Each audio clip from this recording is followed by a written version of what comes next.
আসসালামু আলাইকুম, কেমন আছেন? আশা করি আল্লাহর রহমতে আপনারা সবাই ভালো আছেন, আমিও ভালো আছি আলহামদুলিল্লাহ। আসলে এই লতি কচু চাষ করতেছে কিছু নিয়মকানুন জানতে হবে এবং কিছু বুঝতে হবে, কিছু শিখতে হবে।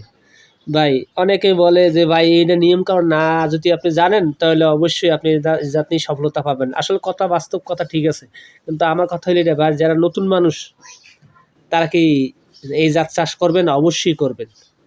কিন্তু অনেক জনে বলেন ভাই আপনার গাছে এরকম ফলন ধরে, আমাদের গাছে ফলন ধরে না। ভাই এই জাত সংগ্রহ করতে হবে, এক নম্বরে কথা।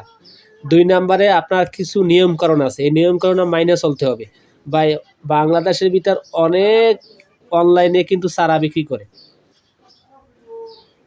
এই চারা বিক্রি করে, কেউ ভালো চারা দেয়, কেউ খারাপ চারা দেয়। আমি যে ভালো চারা দিই এমন কোনো কথা নাই ভাই, আমি আবার কথা কাজে মিল থাকতে হবে। আমি আমার কাছে যারা যারা চারা নিছে আল্লাহর রহমতে তারা কখনো প্রতারণার ফাঁদে পড়ে নাই। কারণ কারণ হলে ভাই আমার কথা লিখে ভাই আজকে মরলে কালকে 2 দিন। আপনি মনে চাইলে আমার কাছ থেকে নিবেন, মনে চাইবেন আপনি আমার কাছে নিবেন না, তাতে কোনো সমস্যা নাই। কিন্তু কথা একটাই ভাই, এরকম ফসল ফলাইতে অবশ্যই আপনার ভালো জাত সংগ্রহ করা দরকার। এই জন্যে বলি ভাই, আপনারা লতি কচু বাড়ির যারা জাত চাষ করতে চান তারা আমার কাছ থেকে নিতে পারেন। আর বিষয় হলে রে ভাই, কিছু সারের কথাও আছে যে কি কি সার মারলে ফলনটা বেশি। ভাই আপনি এই জাত চাষ করে যদি আপনি প্রতিদিন আপনার বা সপ্তাহে 2 বার কাটতে পারবেন, প্রতিদিন বিক্রি করতে পারবেন, ঠিক আছে।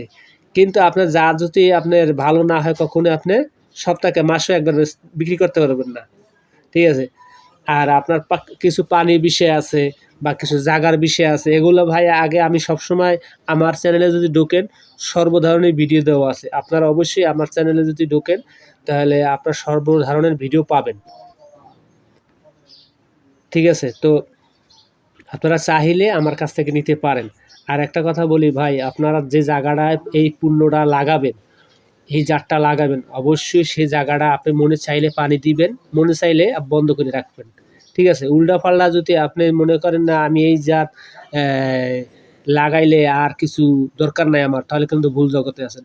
অবশ্যই আপনার সার ওষুধের কিছু নিয়মকানুন আছে, কি কি সার মারলে ফলন ভালো হয়, কি কি সার না মারলে আপনার গাছের গ্রোথ ভালো হয় না, এগুলো বিষয় আছে। এগুলো অবশ্যই আমার এই চ্যানেলে ভিডিও দেওয়া আছে। দেখেন লতি কচুর চাষ কিন্তু সবাই করে সফলতা পায় নাই।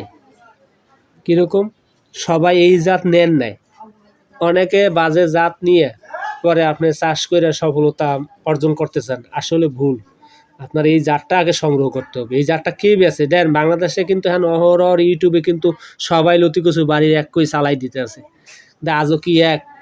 আজও এক না ভাই।